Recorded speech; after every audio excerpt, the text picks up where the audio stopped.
Right. So we talked a lot about what this looks like from the sales side and how it lives on those list views is also the record detail pages and gives them that explanation of what the score is and why we calculated that score. We also made a strong effort to bring this inside of Pardot. And really, we thought about, what are the common use cases that our marketers are using scoring today for? And let's unlock those use cases so that they can use behavior scoring in the same way. And so we talked to a lot of our customers, and one of the most common things that we heard is we use scoring to decide when we want to pass this prospect over to sales, because we don't want to send prospects who haven't done enough engagement and really waste sales time, and bog them down with all these prospects who aren't really, super interested yet. Or we maybe want to hold them back and nurture them a bit, and then we'll pass them to sales when their score hits that threshold. But as you dig deeper into, why or how they structure that, a lot of folks, really it goes back to that rules-based scoring approach where it still is a bit of a guessing game. You're not sure if I decide that my prospects are going to get sent to sales once they hit a score threshold of 100 on my traditional score, how do I know that that's really, what the right score is that's actually going to give sales a good list of prospects who are actively interested and they're going to have a high success with it. So we've had some customers starting to switch over to Einstein behavior scoring using that exact same workflow and determining what's that score range that's optimal for their business when they can send a prospect to sales and feel confident that that's a prospect that's worth their time, that they can really dive into and hopefully get connected with to ultimately generate an opportunity. And on the other side, we heard a lot about Engagement Studio and kind of tying to that use case of, maybe it's a nurture program that you have running and you've got these different criteria you're evaluating to figure out what path you want to send this person through. And a lot of times that's based on how engaged they are, or what they've done so far. And a lot of people have told us that they use scoring as part of that criteria. And so we wanted to make sure that you were able to access your Einstein behavior scores while you're in Engagement Studio as well. And really think about all the different applications of how you can filter prospects through different funnels depending on their behavior score. So these are some of the use cases that we've really heard a lot about from our marketers inside of Pardot as they use these powered AI powered scores. And that brings me to one of our newest iterations on Einstein behavior scoring is our partnership with B2b MA. So some of you may be familiar with B2b Marketing Analytics. It's basically our Einstein Analytics suite of dashboards for B2B marketing specific use cases, KPIs.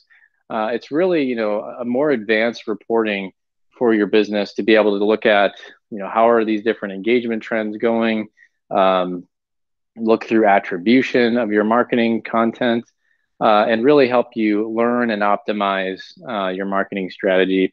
And so we said, a nice way for us to show our customers what's going on behind the scenes when they turn on Einstein. How is Einstein valuing all these different possible signals that our prospects are showing us? Because we know how it's valued when we have full control using our prospect score. I can go in there at any time and say, I want to change this from a 50 points to 100 points, depending on how I feel. But they wanted to see what Einstein was sort of applying from an influence or from a weight perspective for all those same activity types and see how maybe it differed from their model or what interesting findings or takeaways they could have to maybe build more trust with Einstein and shift their scoring in this direction. And so we built this behavior scoring dashboard that comes out of the box when you set up B2B Marketing Analytics.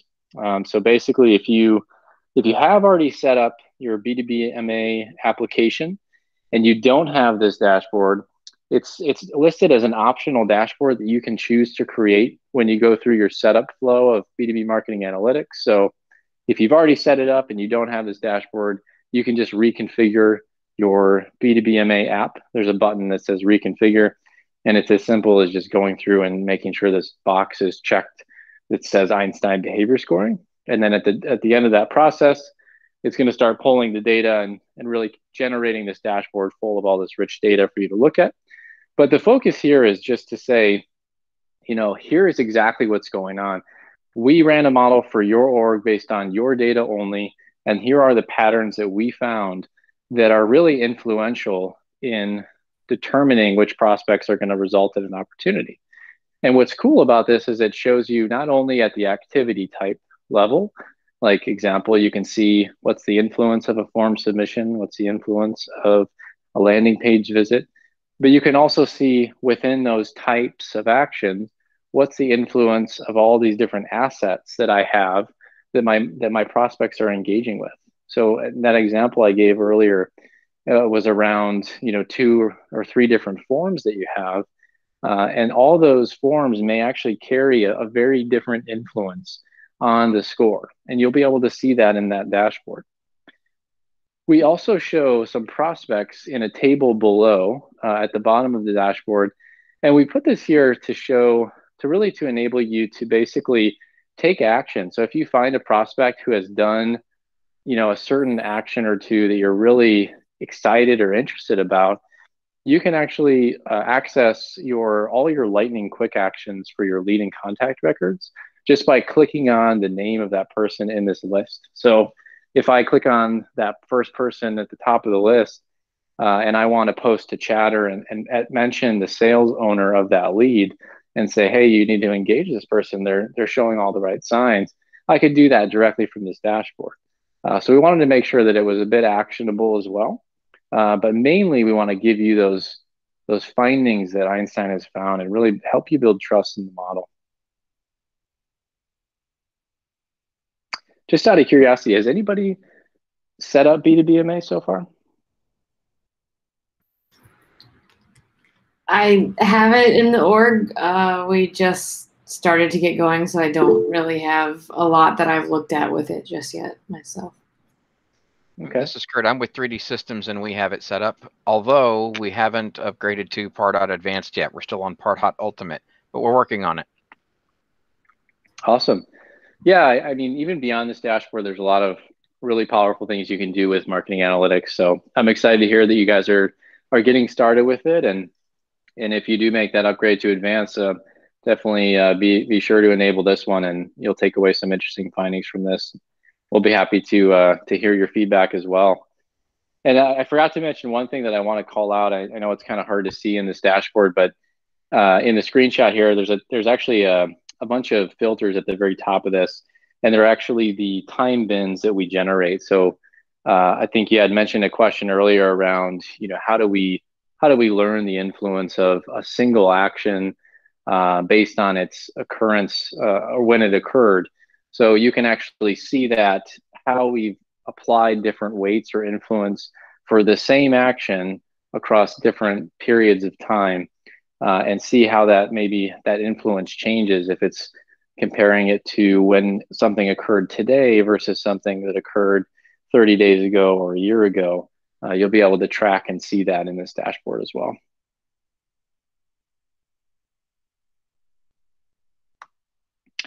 Okay, so moving on to how does Einstein work? So to build up a little bit more of your confidence into learning around how Einstein is generating these scores and these calculations for you behind the scenes, let's talk a little bit about what we're doing from a data science perspective. So you might have picked up some of this information so far in the conversation, but what we're doing is we're basically pulling up to 1 year of prospect engagement history data from Pardot. So if you go into a prospect record and you see that activity history table in the upper right corner, that's a list of all those different actions that they've done. It has the action type, it has the date of when it occurred, it also has the asset that they engaged with. So we pull all that information and we're looking through, as I mentioned, all these different actions prospects have done. And we're trying to find prospects that have gone into Salesforce as lead or contact and driven an opportunity or been connected to an opportunity once they've made it through that process. And those are really our success successful examples or success milestones that we're optimizing for. And we apply a machine learning, supervised learning model that's really, as I mentioned, it's training off of your historical data. So, it's not using data from other customers that would be completely irrelevant to your process. It's hyper-focused on your information. What do your prospects do in your marketing content? So it's focused on your information. It's also going to learn on its own over time. So as I mentioned, we retrain the model every 10 days. So once you turn this on, you don't have to go in and change all your scoring weights or worry that it's going to be adjusted based on some of your new marketing programs that are being rolled out, because it's automatically retraining every 10 days, which means it's going to relearn all the influence that each of those actions has on predicting an opportunity. And then we talked a little bit about it earlier, but the scores are going to be updated every few hours so that any of those changes to the score, new activities, reducing the score based on inactivity, all of these things are going to be updated at that time as well. And the output that we produce, as you saw, is going to be a score with those explanations. If you're a sales user inside Salesforce looking at a lead or a contact page or a list view or a report even, you can see that information. And then if you're on Pardot, you'll see it in the prospect page as well as accessible from automations. And not to get too deep into the weeds, but if you're interested in more of the data science aspect, we're building what we call turnkey AI. And a lot of our products at Salesforce are built this way. And what we do is we basically say, we're solving a problem that a lot of our customers have, and that is prospect scoring. And in many of our AI applications, we look at it from this lens. And we say, what's a problem that a lot of our users are facing? And how do we build an application that knows which information is going to be helpful in helping us solve that problem? So for us, it's prospect engagement. And the problem is, which prospects are going to generate an opportunity? Which prospects should I focus on? And so the way that we have built this model is it knows to pull that prospect activity table, understand all those different actions and touch points and dependencies on time of when that action occurred, and look for prospects that have connected to opportunities, and it generates a scoring model using your historical data to train on. We use what's called an XGBoost tree-based machine learning model, and we run our calculations and predict a score. Now, once we predict a score between 0 to 100, we don't stop there, because giving you a score value on its own isn't really that helpful, because we didn't tell you how we got to that conclusion. And that would be a bit of a black box model that's very hard to interpret. And so what we do is we use what's called Shapley Scores or Shapley values. It's actually a game theory concept that's been around for a long time, but has made its way into machine learning explainability. It basically helps us explain, how did we get to this prediction? And the way that it works is it shows us how all of these different factors, and when I say factors, I mean activities or asset engagement or all of the things that we're analyzing to help us make that prediction. It tells us exactly what the influence of that action is on your model. And that's how we populate that dashboard. It's also how we produce these top positives or top negatives in that lightning component that you saw. And really, it takes it to the next level, because it helps you understand how Einstein's working and gives that end user sort of the trust and the explanation of, here's why we gave it a score of a 58 versus a much higher score, a much lower score. If you're interested in this as well, we published a engineering blog on Salesforce engineering. So if you search for Einstein Behavior Scoring Salesforce engineering blog, you'll find a very detailed blog that our data science teams wrote up, and it gives you all the ins and outs of how this feature works. So if you're a technical person and you like reading that information, definitely be sure to check that out as well. Okay, so let's talk about, we saw all these great features. of Einstein behavior scoring, how it works. And now we're going to move into how do I get started? Okay, so would you believe me if I said it's as easy as flipping a switch? I think I oversimplify it by saying that, but what I want to make sure you come away with from this conversation is that, when we talk about turnkey AI features, a lot of people think, okay, it's artificial intelligence. It's probably going to be something I need to invest a significant amount of time and resources in. Maybe we need to hire somebody who knows what they're doing and can do deep analysis in this stuff. That's not the case here. We wanted to build something that literally you could flip a switch. Once you do that, it starts that process of analyzing that information, that prospect activity, running it through our model, and setting all the weights and influence for your org, and then pushing scores in all those different places that we talked about. And that's exactly what happened. So it's pretty amazing when we think about all the things that are going on behind the scenes when you turn that on. But we have so many customers now that are relying on this. And it's really, really exciting to see how many people are starting to embrace AI and machine learning as part of their business flow. So what happens when you turn this on? It usually takes 24 to 48 hours for the whole process to complete. And then you'll start to see those scores populating. It is actually all controlled through a permission set. So for those of you that typically deploy new features, using a pilot or kind of that slow, gradual process of doing evaluation and full understanding before you're going to bring it out to your users, a lot of our customers are like that. And the nice thing is you can control access to this even when it's already turned on using that permission set. So no one will even see, the scores or the score fields or anything about it until they get access to the CRM user or sales user permission set inside Salesforce. So you can do a very controlled onboarding or pilot if you'd like. The other things you want to do when you turn this on is really make sure that it's exposed in the right list views. So, make sure your sales users know they can add the Einstein behavior scoring field to their favorite list view. And that's going to really give them the ability to do that sort and filter, focusing on the right prospects that are most engaged. And then you want to make sure it's on the right page layouts as well. So we saw that Einstein Lightning component, which will populate on the different layouts. And you can just pull that right in to your lead or contact views, make sure it's there in the right place. And so this is kind of what that looks like. We just talked about the contact page. We talked about the list view.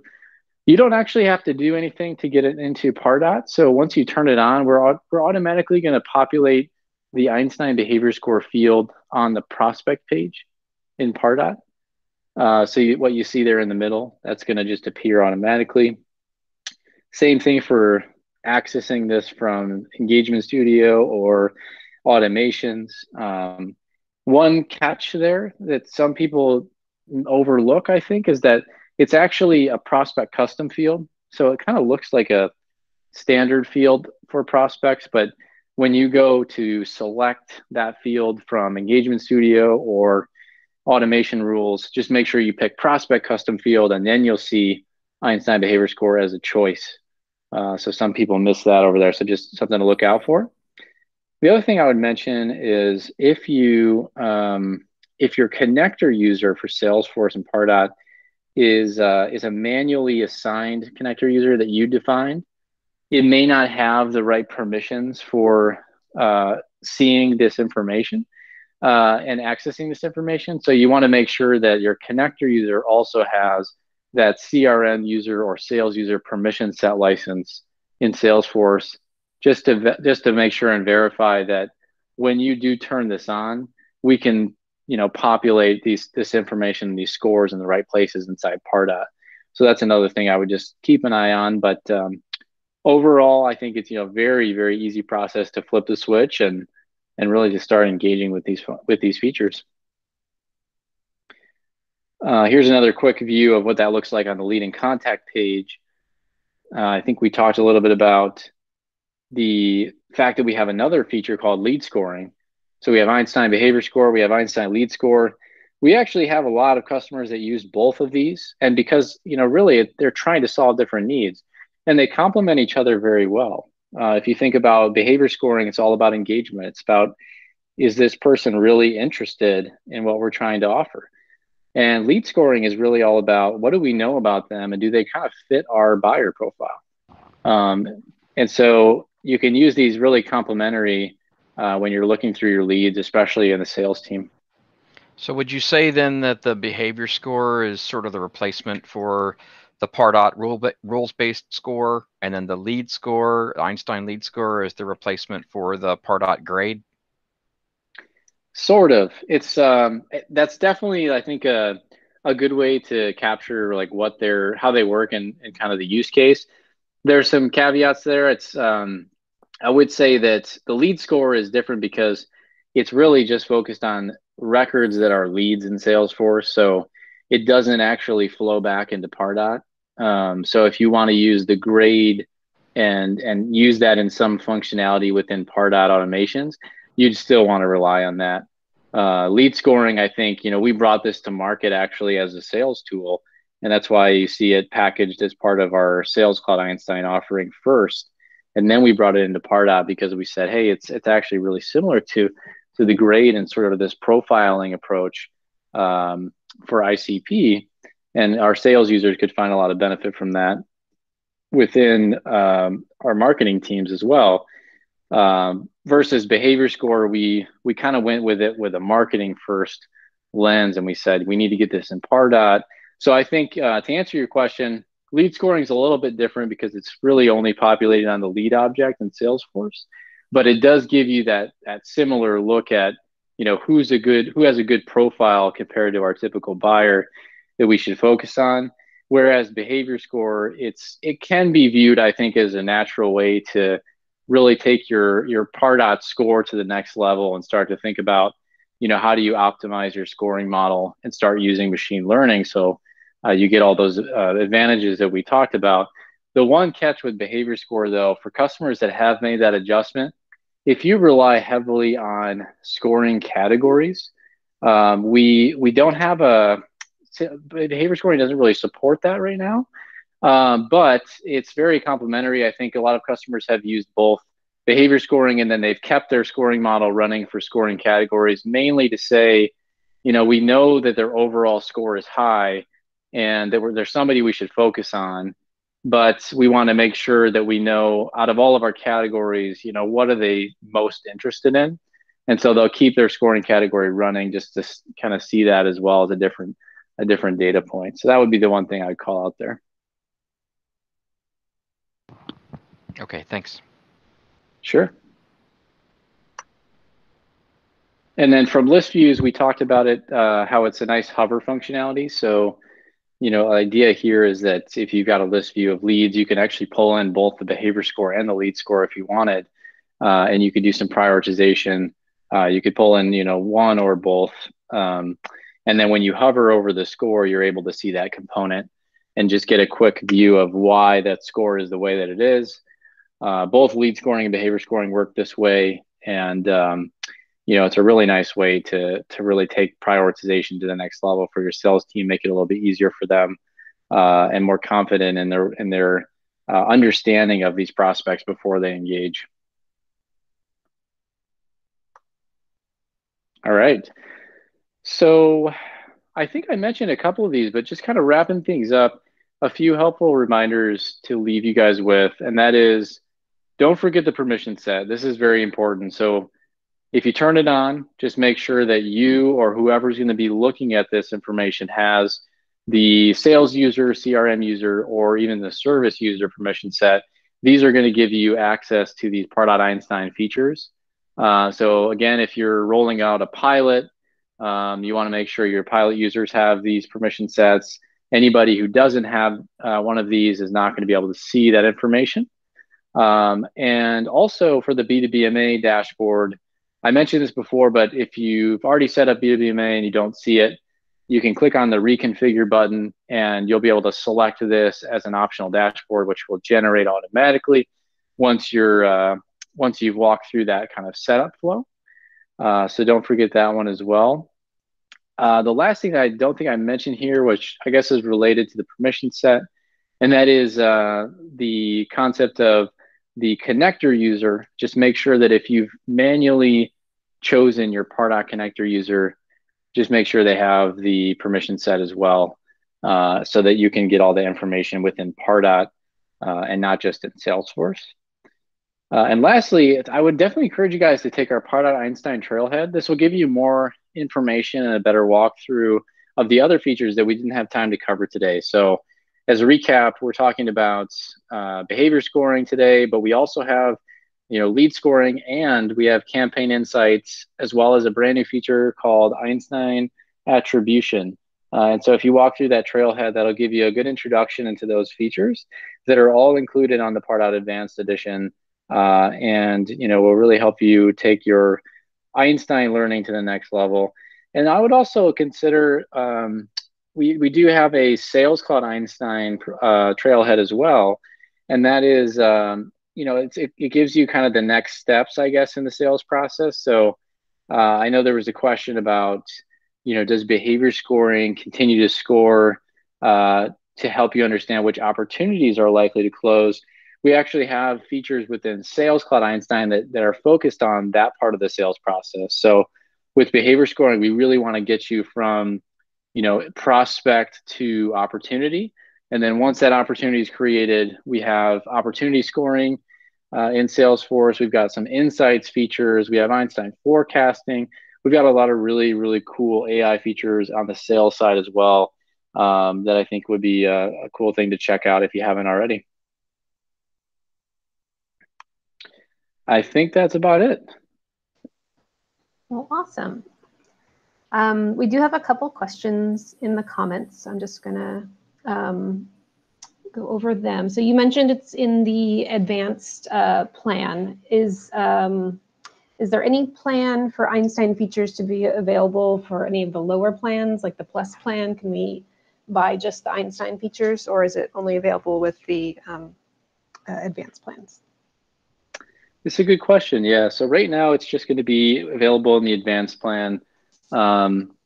We definitely want to make sure that we kind of reconsider the way that we package these as frequently as we can, make sure we're bringing value to all of our customers. So, you might see at some point in time that Einstein is accessible from other plans, or possibly could be bought as an add-on. I don't know at this point how that will change, but at this point in time, it's going to be only on the advanced edition.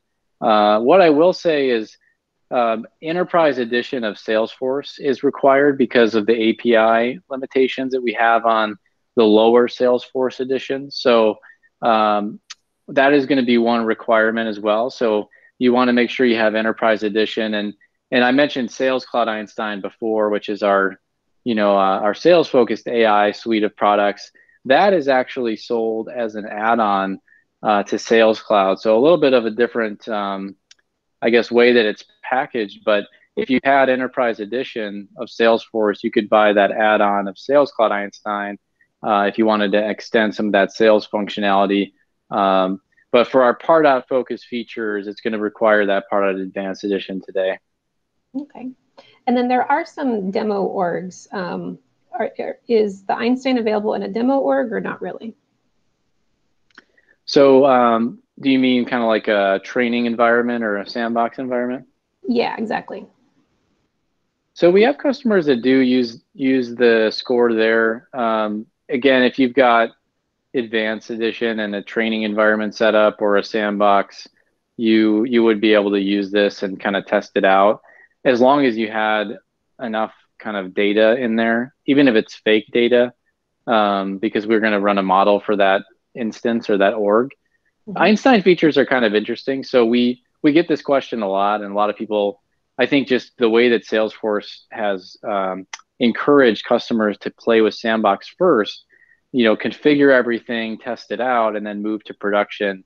That's just a common request that we get. But the reality is that, a lot of these Einstein features, they require historical live data that's got enough, changes to it. And it feels like your real process in order to generate accurate predictions. So we always say, if you're testing things out in a sandbox when it comes to Einstein, usually it's best just to see what does it look like and how does it fit into our page layout, things like that, versus actually looking at the output that the model provides, because that's going to be pretty stale quickly based on that fake data. It's not really going to make a lot of sense. So that one thing that I usually encourage, if it's possible with your deployment process, is that you turn it on in production and you limit access through the permission set, because that's going to give you, the real world experience of what Einstein actually looks like and feels like, and how it's actually making predictions on your real data. But if you do have those sandboxes or testing environments, then you would be able to use it in there as well, if you want to see how it looks on the layouts. And kind of related to that, when you have a brand new Pardot implementation and there is no data, like what would we see with behavior scoring? Would we see anything at all? That's a really good question. So we actually have what's called a baseline scoring model for behavior scoring as well. And we built this because we wanted to make sure that for that exact example, our new customers, or even our smaller customers that don't have a lot of data, that we wanted to make sure that they were able to use behavior scoring and find value from it. And so we built a baseline model that basically what it does is it requires very small amount of information. Like, you don't really need a lot of prospects engaging. You actually don't need prospects connected to opportunities either. But what it does is it takes the rules-based model and applies what's called exponential time decay. So it's basically a way to generate a behavior score solely based on using the rule-based model inputs and applying the aspect of time decay to the score and producing that same, look and feel that has a score between 0 to 100 and the explanations as to why it was that score. So think about it as you've got that baseline scoring that you can get started with. And as soon as you have enough data, behind the scenes will automatically switch you to that supervised learning model, which is going to be a lot more accurate, and it's going to be, an actual prediction or a predictive model. So you don't have to worry about making that change if you're just a brand new customer and you want to get started with Einstein. You can turn it on. You can start with our baseline model, and then usually it's, once you get to a point where you have about 6 months of prospects engagement and maybe 20 prospects that have linked to an opportunity, that's usually enough information for us to start applying machine learning, and then we can just move forward from there. Cool. And then one thing that was in the comments and you kind of focused on was like when you set up automations, you set it up to look for a Pardot custom field for the Einstein score. I guess we're all kind of surprised that it's a custom field. Do you have any insights on that? Yeah, that's a good question. I don't recall the exact reasons why we implemented it that way, but I know that there were a lot of technical discussions that happened when we pushed for this conversation. So I just know that the engineering team preferred us going forward with the custom field approach. It gave us access to the field in all the places that we needed it. And so we were able to do that and kind of put it on the layout as if it was a standard field to make sure that you had, sort of it was embedded into where you were used to seeing your scores. And then, the unfortunate thing that comes through that is that you do have to select custom field when you go into those automations. But for those of you that start using it and kind of have experience with that, definitely reach out to me as well as you get more experience or exposure to it and your teams are embracing it. If you have any feedback that you want to provide, we really, really love feedback. And I think it's what really helps us take our products to the next level. So anything like that that comes up, definitely send it my way. All right, great. Last call for any questions. I have one, but I've asked a lot already, so I'll wait and see if anyone else has any. Go for it, Kurt. Okay, thanks. So question about, well, two questions.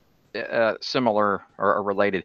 One, you mentioned that it will actually look at form submissions to try and figure out which forms have better predictive value and weight them accordingly. Our forms are actually hosted on Drupal, and we pass everything through the form handlers. Will it do the same thing for form handlers? If we do ours, we don't have a separate form handler per form. We actually have them a form handler by type of form. But is there anything there that, will it look at that and compare which ones have better predictive value, the different form handlers? Yeah, we do look at form handlers as well.